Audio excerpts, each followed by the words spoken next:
The day my first love was forced to get engaged to me by her father. Her first love died in a car accident on the way to see her. After the engagement, she spent every night at different clubs, surrounded by rumors.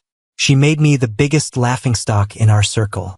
When I confronted Tina, she just gave a sarcastic smile. She said that since someone had to die for her to marry me, I should just deal with the grievances. Until an accident happened. Both Tina and I got a second chance, going back to the time just before the engagement. She didn't hesitate to take her first love's hand and broke off the engagement with me in front of everyone. Later, I announced the engagement would happen as planned. Tina coldly informed me that forcing her wouldn't work and she wouldn't attend the engagement party. I was silent, torn on whether or not to tell her that my new fiancée was her aunt. I was stunned as I watched this familiar scene unfold. Tina's grandma, sitting at the head of the table, opened her mouth calmly. Considering you'll be graduating from college soon, now seems like a good time to set an engagement date. It was then that I finally realized I had been given a second chance. Before I could sort through my jumbled thoughts, a familiar voice sounded beside me. I disagree. Tina, relaxed and at ease, spoke words completely different from her past life. I have someone I like, and it's not Ben. She glanced at me. This engagement isn't happening. I suddenly realized I wasn't the only one who had come back to life. Tina's grandma held back her anger. In what capacity are you challenging me? Tina smiled and looked at me, her tone casual.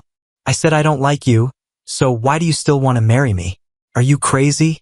The next second, Tina's grandma threw her chopsticks at her. Bastard. Tina slowly stood up. You want me to marry him only for a child, right? Her smile was slightly teasing. Otherwise, why don't I just take him to a room tonight? She successfully angered her grandma. Her grandmother threw her water glass, hitting Tina on the forehead. The girl laughed self-deprecatingly and glanced at me without any emotion before leaving. Ben, go bring her back for grandma. Tina's grandma was breathing heavily as she urged me. With everyone's insistence, I reluctantly followed her out. I intended to go straight back to school. But as soon as I walked out of the restaurant, I ran into Tina and her first love, Eric. What now? Tina shielded Eric and watched me with detached eyes. In our past life, Eric got an anonymous text about our engagement and got into a car accident. Tina always believed I sent that text. I spoke in a businesslike manner. Grandma said to bring you back. Eric anxiously tugged at her sleeve. Tina, don't go back. Tina gently touched his face to comfort him before she turned to me and said, I already made myself clear. I'm not going to get engaged to you. Her impatience was evident. Also, please don't keep pestering me. Her determination actually gave me relief. In this life, I wouldn't have to be tied to her. Anyway, my feelings for Tina had already withered with each public humiliation she caused in our past life. I wanted to walk around them and head back to school. But Eric called out to me. Ben, could you promise me something? I stopped. Promise what? He bit his lip nervously. Promise not to bother Tina anymore. Last time, when I went to your dorm to check on things, I accidentally saw your journal. Didn't it say you liked Tina? Eric's voice was quiet but firm. I'm asking you, as Tina's current boyfriend, to stay away from her. I stepped closer, looking him in the eye. You went through my stuff? Back in high school, I always kept my journal in a drawer. Eric backed away, a bit intimidated. It was just a routine check. Tina frowned slightly, shielding him. Ease up, Ben. He didn't mean any harm. She quietly reassured him. He doesn't need to promise anything. I don't like him, so his bothering me is pointless. With that, she was ready to leave with Eric. That diary contained many things I couldn't speak of.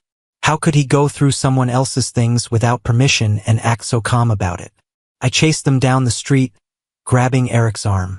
Don't you think you owe an apology? Eric bit his lip stubbornly. I don't think I did anything wrong. I was amused by my own anger. Doesn't your upbringing tell you it's wrong to go through someone's stuff? Maybe the words hit harder than I thought. As soon as I said them, Eric's eyes welled up. Enough, Ben. Tina irritably yanked my hand away. The corner turn's red light turned green the next second. A car came speeding toward us.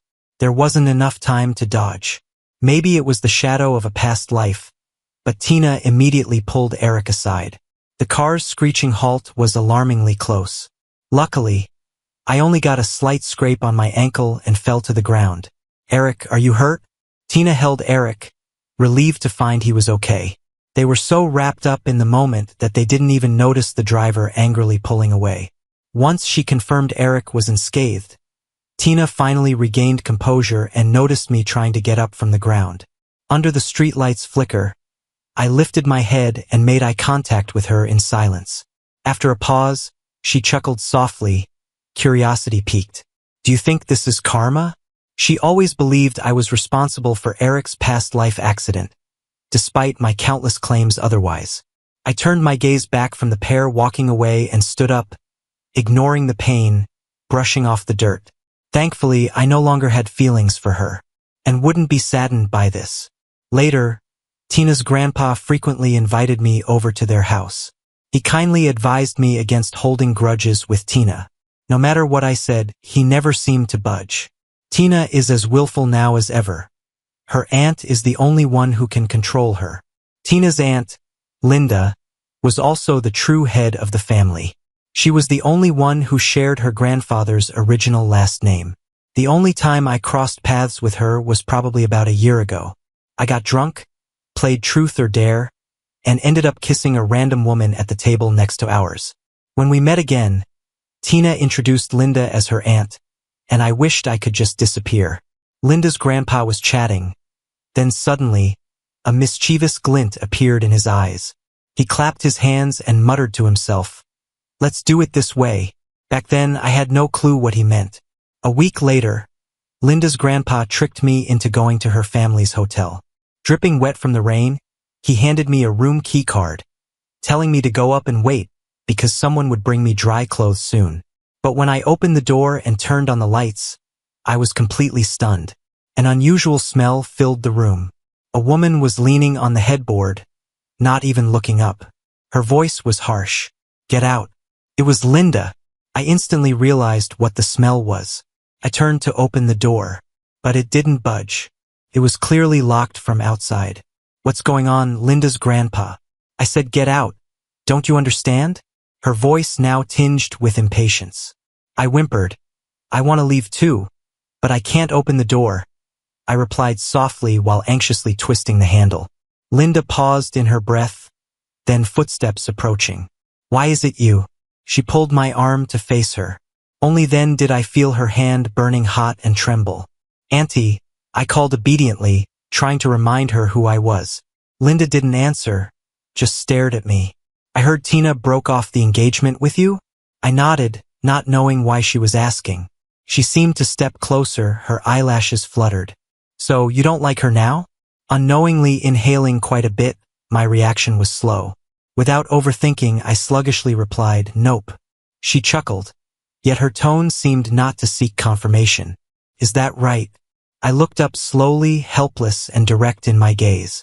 The gentle rise in room temperature brought a hint of restlessness, a kind of stifling heat I couldn't shake. Instinctively, I searched for a remedy. A faint smile played at Linda's lips as she brushed the side of my face with her hand. Feeling uneasy? I didn't respond but was fixated on her thin lips before me. I wondered if they'd be as cool as jelly fresh from the fridge. "Say something." Her emotions were turbulent in her eyes, yet the rational tone made me seem impatient. I lowered my head, holding her shoulders. Then her phone rang abruptly. Linda tooted, ready to toss it aside but paused when she saw the caller ID, eventually answering it. "Auntie, you're back?" It was Tina. A moment of clarity hit me. Meeting Linda's gaze, the action to kiss halted. Linda responded with a hum, her hand pressing against my neck, urging me towards her. The gap closed once more, our lips nearly touching. "Where are you, Auntie?" "I'll come find you," Tina's voice echoed from the phone. A flash of panic surged through me as I grabbed the fabric on Linda's shoulder, unintentionally bumping her collarbone. Linda hissed softly, "Be gentle, will you?" I murmured an apology, my head spinning. "I didn't mean to." The phone went silent for a moment. "Auntie," Who are you talking to? I think I've heard that voice before. I tensed, eyes widening. Linda dropped to your uncle-in-law then hung up. I wasn't focused on that. I couldn't regain my senses, entirely consumed by the person before me. Linda led me further in, curiously asking as we moved. Are you wanting something? She sat at the bed's edge on my legs. I nodded earnestly, leaning down to kiss. Linda smiled, turning her head. I'm too old to play the hit and run game once it's over. 6 years my senior, old enough to use too old as a description? So, if you won't take responsibility, I'll definitely call the cops. Got it? It felt like standing under a plum tree, throat parched, eyes hungry for the juicy fruit. Thirst can't be quenched by just looking, unless I get to taste it. After several assurances, the plum finally reached my lips. I kissed softly but pulled away almost immediately. Linda instinctively followed but stopped herself just before touching again. If you're gonna be that half-hearted, don't bother. An easygoing tone softly coaxed me. Open your mouth, lean in. I wrapped her neck, moving closer. This time, escaping easily wasn't an option. She held me fiercely. Meanwhile, Tina hung up and arrived at the front door, still pondering over the male voice from the call, which sounded familiar. She entered, lost in her thoughts. Seeing Linda's grandpa eating an apple on the sofa, he looked at her as if he'd seen a ghost. Ah, Tina, why are you here?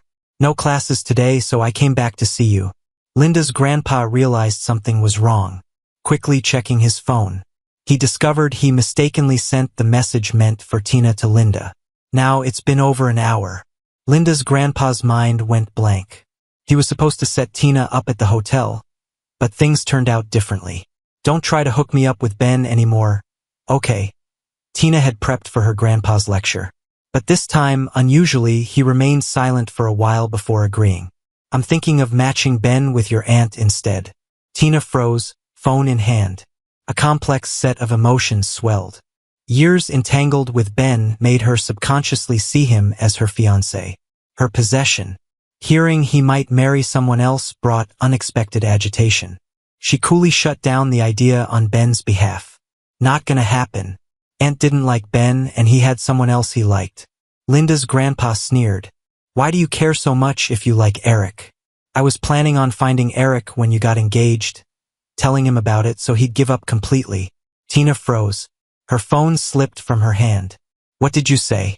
So, the message in my last life wasn't actually from Ben? What she didn't know was that the aunt she looked down on was trying to bribe me. The Linda I knew was always quiet. I didn't understand the meaning behind these questions and conversations. She gently unclasped my tight grip on the pillow, fingers intertwining. Looking down at me, she asked, "Who am I?" I avoided the question. She forced me to look at her. Sweat dripped from her forehead, through her damp hair. Her clear eyes were incredibly alluring. She slowly asked, "Want to take a look in the mirror?" I reluctantly complied. "Linda, say it again." Linda, how pathetic. Why didn't I just pass out like in the novels?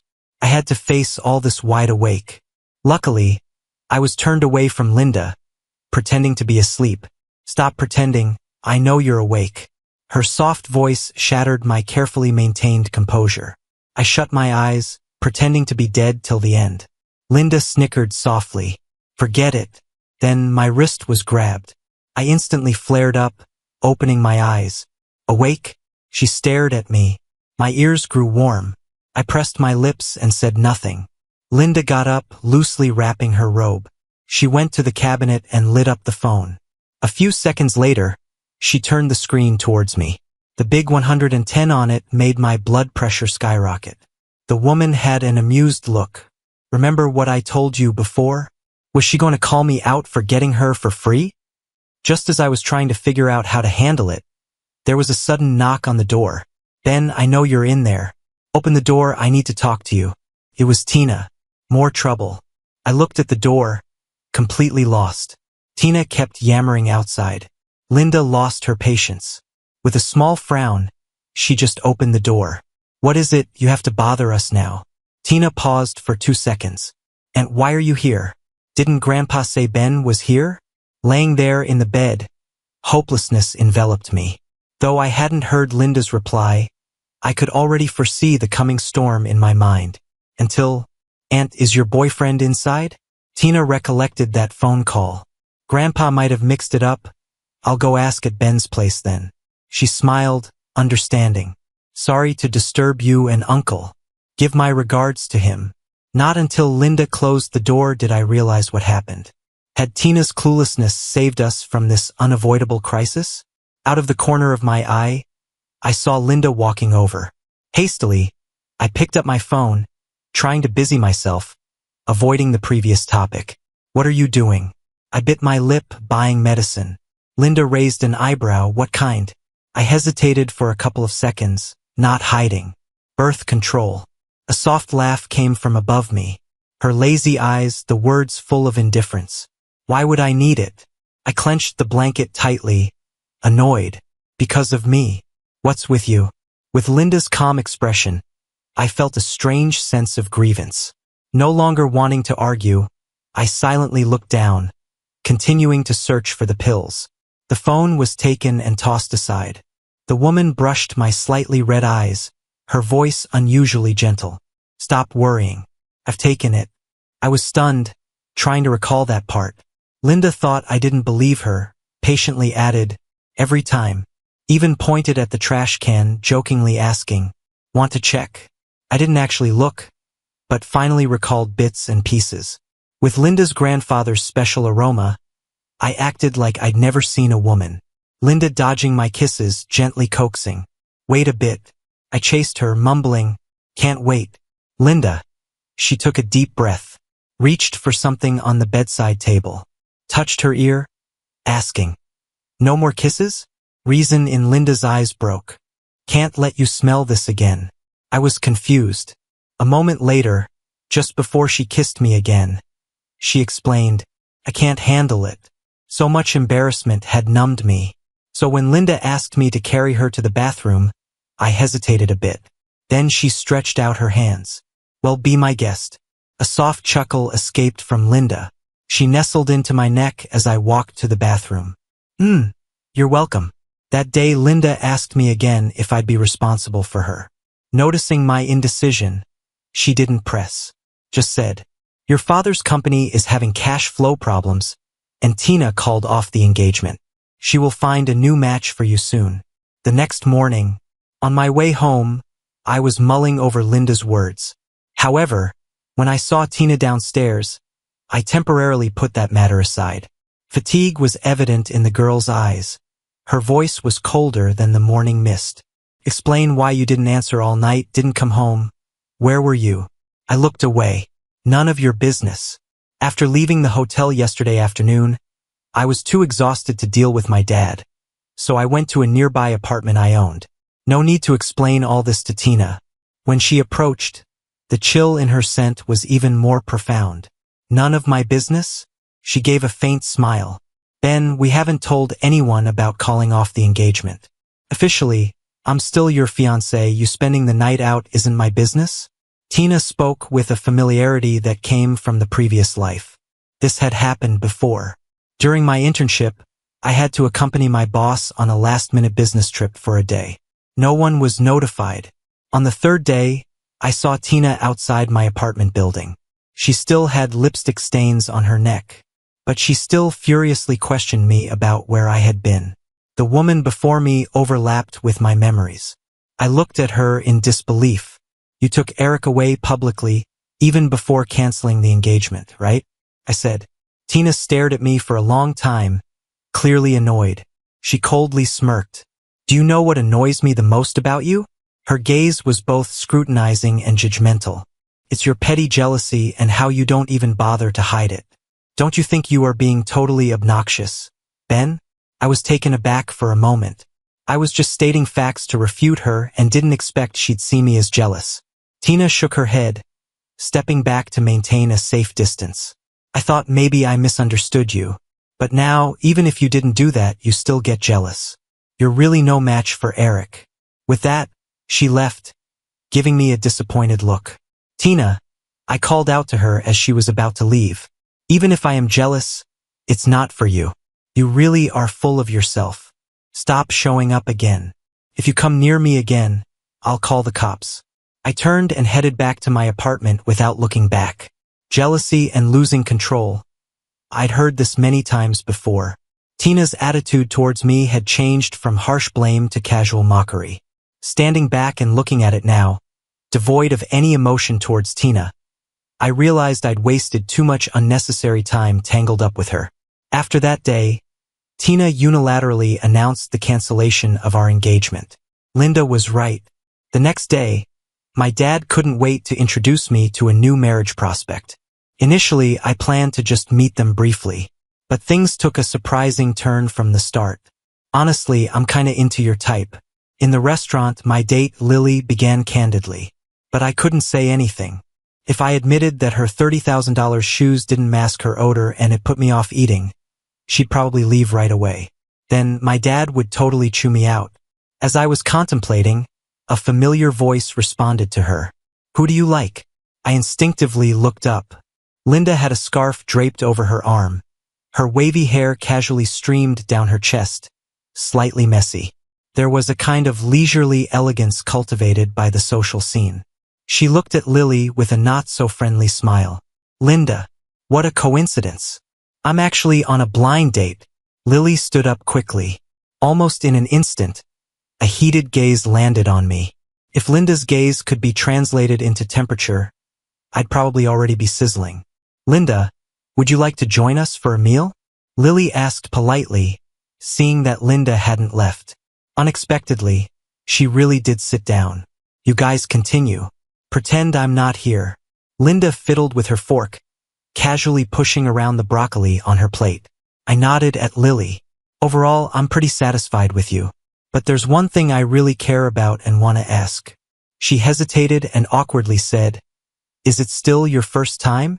I was dumbfounded and asked, What? She smacked her lips, a little embarrassed. Because I kinda care about that. Linda halted her movements. My hand under the table clenched tightly. A sense of overexposed discomfort seemed to flood my senses. I was about to speak when in the corner of my eye, I noticed Linda's fork hitting the table lightly. What's wrong? Linda? Not appetizing? I can order something else for you. Lily offered.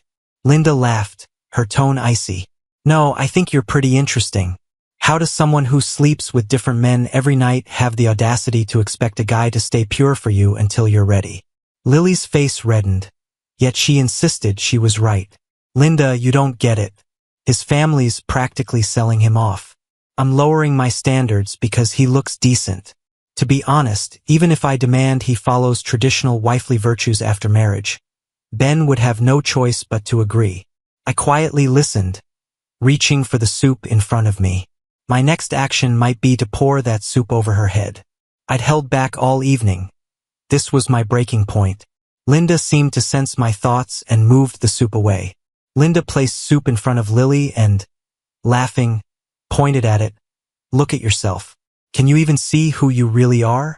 In the next moment, she unexpectedly pushed Lily's head down to the edge of the soup bowl. Linda's eyes reflected a rebellious air.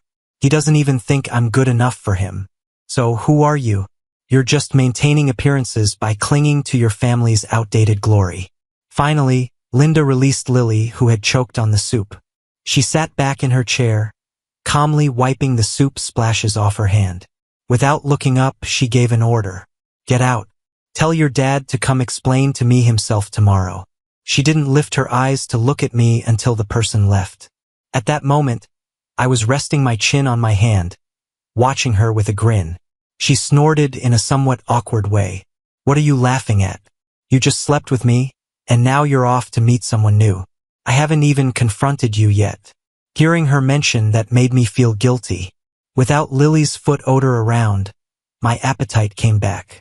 I ate and drank a lot. By the time it was time to pay, I was already tipsy. It's fine, Linda. I'll pay. I will. I was taking the tradition of insisting on paying to the next level. The waiter was professional, smiling politely. No need, Mr. Ben, Miss Linda always handles the bill. I paused, blinking, my payment code still on my phone. Linda didn't give me time to react and came over to me. Can you walk on your own? I gave it some thought, then expanded my bravery to the max. If you hold me while walking, I might grudgingly agree. Linda chuckled softly, took my hand in public, and confidently walked away.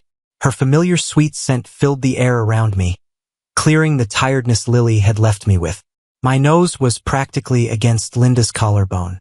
Involuntarily, I leaned in and took another whiff. Linda glanced down at me, her voice calm. Are you being affectionate because I've forgiven you? She said that, but she held my hand a bit tighter. I was drowsily by her side until a familiar voice interrupted us. Aunt, what are you doing with Ben? Tina was watching me with a complex expression, Eric beside her. Linda gave her a quick glance. Do I need to report who I'm with to you?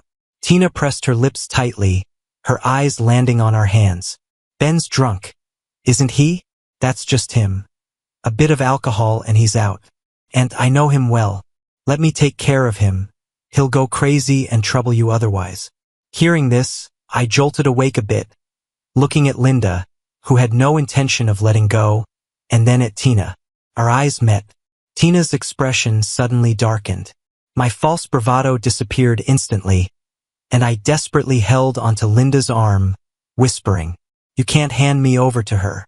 Linda laughed, her chest vibrating, then simply said 2 words, Let's go, and walked off. The next memory link connects to the following morning. I rubbed my groggy head, going downstairs while mentally preparing myself. I was ready for my dad to scold me, but seeing him calm and friendly was scarier than facing a ghost. Ben, did you sleep well? I didn't dare speak, not a word. My son, doing so well, even marrying someone top tier. I paused for a moment, then asked cautiously, Do you plan on having me marry that 57-year-old Mr. Wong? Dad's smile froze. Being with Linda has made you changes from silly to endearing. It's different. I was stunned.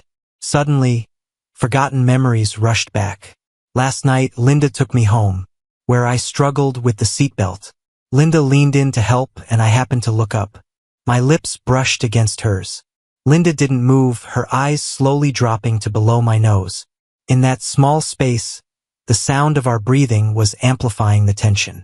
Just when I thought Linda might do something, she pulled back with a mocking smile. I won't give you another chance to benefit from me without commitment.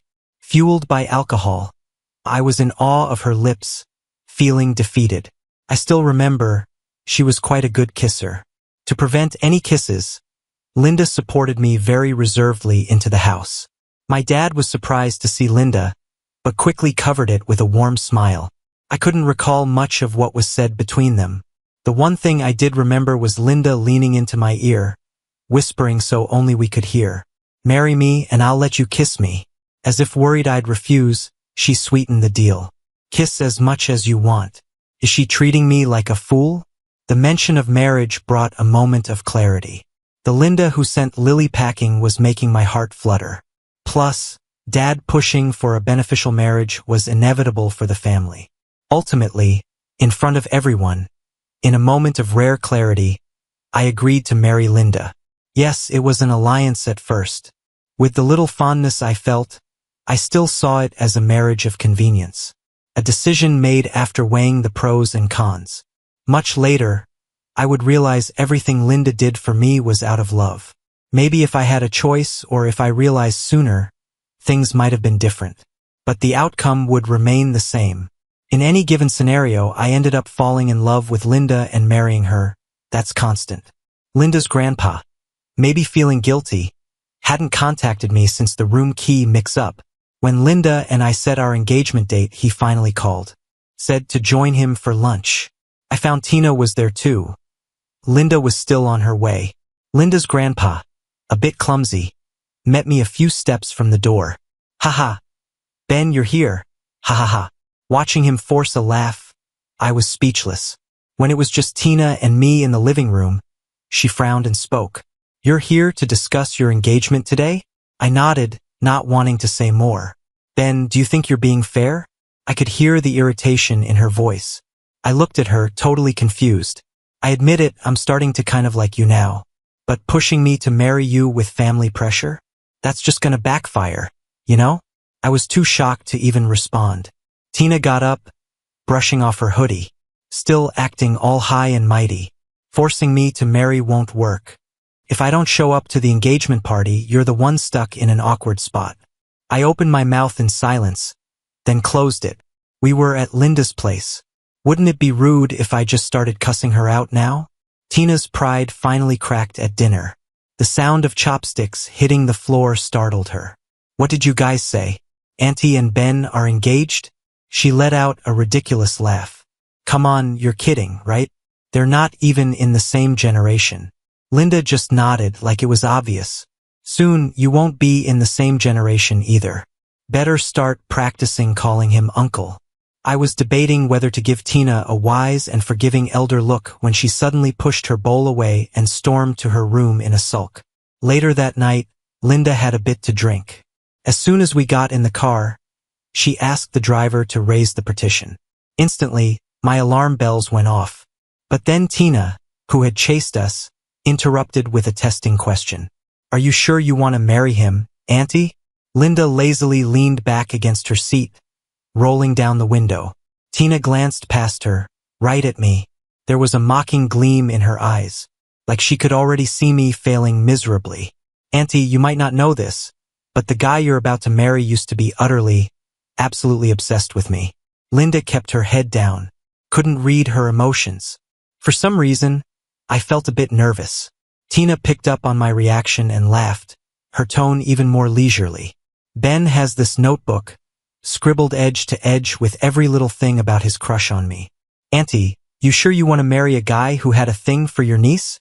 The hand I had resting on the seat tightened with every word she said. Tina was Linda's niece, after all. The chance of her siding with me was way less than siding with Tina, especially after Tina embarrassed her like that.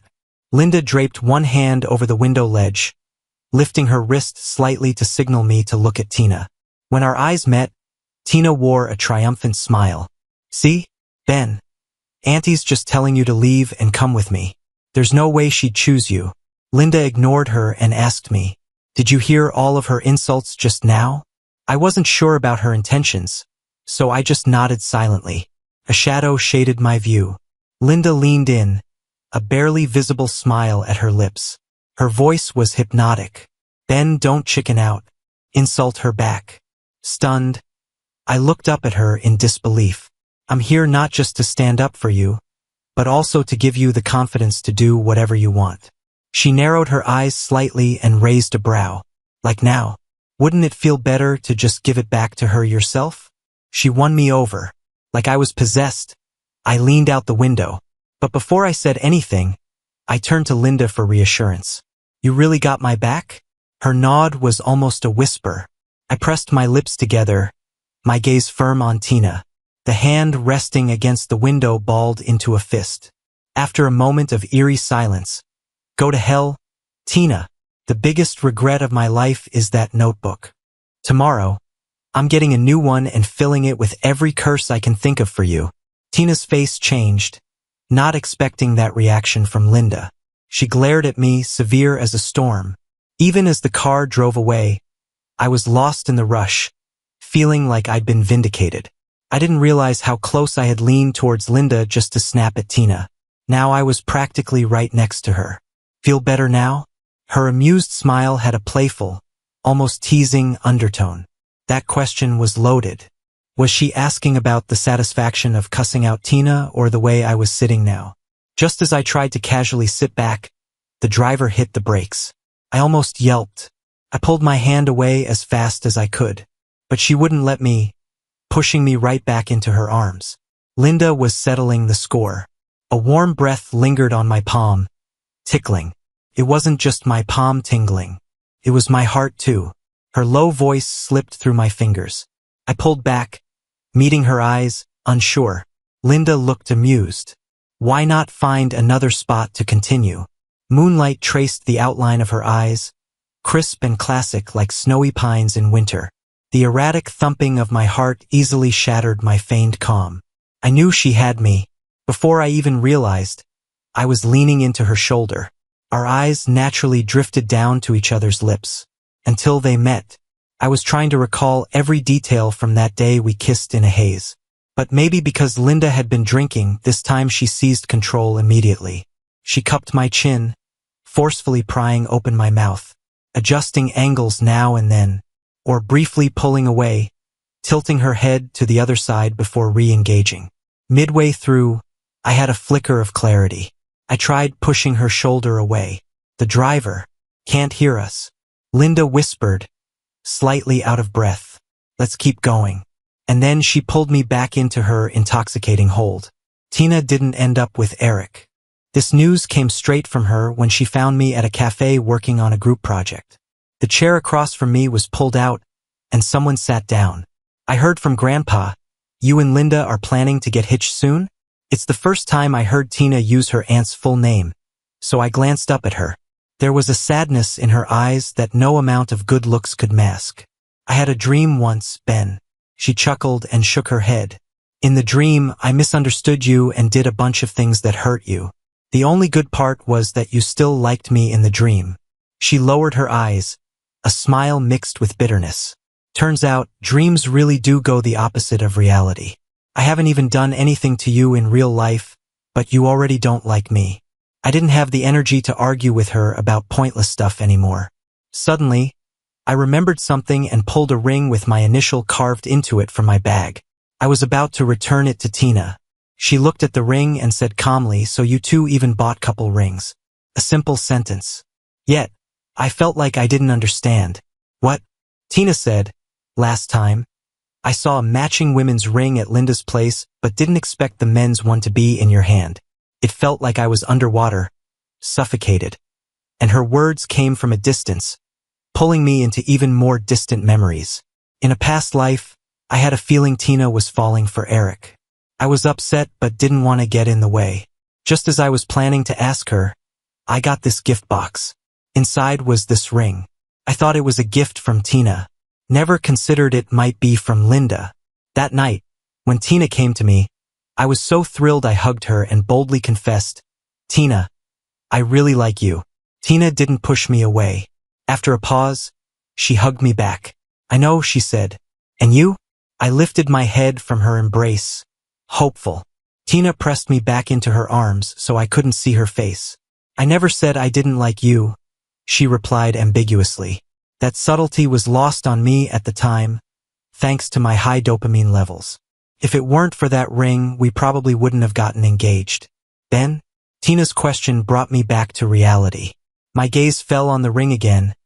I slipped it onto my finger. What did you call me? Tina didn't notice me laying a trap for her. Ben. I gave her a smile I hadn't shown in a while. Remember to start calling me uncle-in-law soon. Okay? Without a word, Tina left. I gave a nod to her retreating figure, satisfied she wouldn't come back to pester me. I didn't ask Linda about the ring right away, but there was a nagging question I couldn't shake. If she gave me the ring, why not say something? I stared at the ring, digging through past memories of Linda. Then it hit me. The day I confessed to Tina, I noticed a Cullinan facing us. It was too dark then to see inside before it drove away into the quiet night. Not long ago, I saw an identical Cullinan in Linda's garage. I thought, she's not silent. She saw me in love, so she didn't want to intervene. Until the day of the engagement, Linda put on the ring. The engagement party went smoothly, except for something a friend from my internship said. His wife's 7 or 8 years older than him. He gave me this look and said, Bro, cut your wife some slack. All right? Then he patted my shoulder. Confused, I looked at him.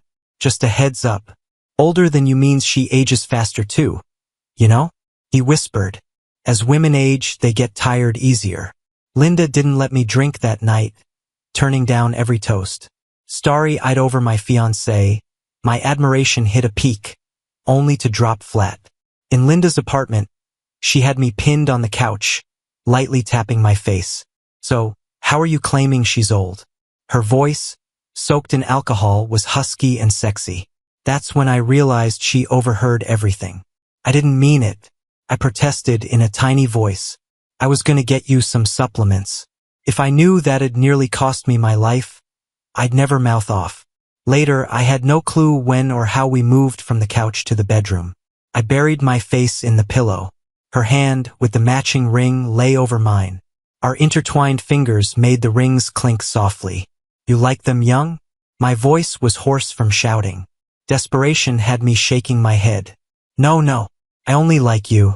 Like a roller coaster coming to a sudden stop, everything felt strangely still. Really? Linda stared at me. Feeling a little shy, I took ages to meet her clear, slightly anxious eyes. Sniffing, I reached up slowly, wrapped my arms around her neck, and answered, Really? Linda, today's the day I'm sure I like you. Not precisely true. Looking back, I liked her yesterday, a month ago, and had crush moments. But today I voiced it out, so I chose today as my first day of liking her. Linda's long and slightly greedy kiss was her response. Between breaths, she softly admitted, Mine started way earlier. The next afternoon, I was in the study, flipping open a new journal I'd prepared. I wrote down yesterday's date. Then, for fun, I wrote, the first day of liking Linda. Almost lost my life.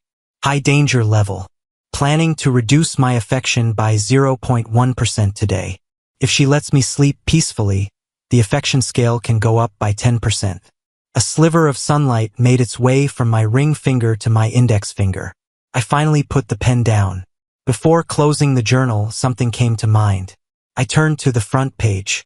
Carefully, I wrote a few words. Moments of heart flutter.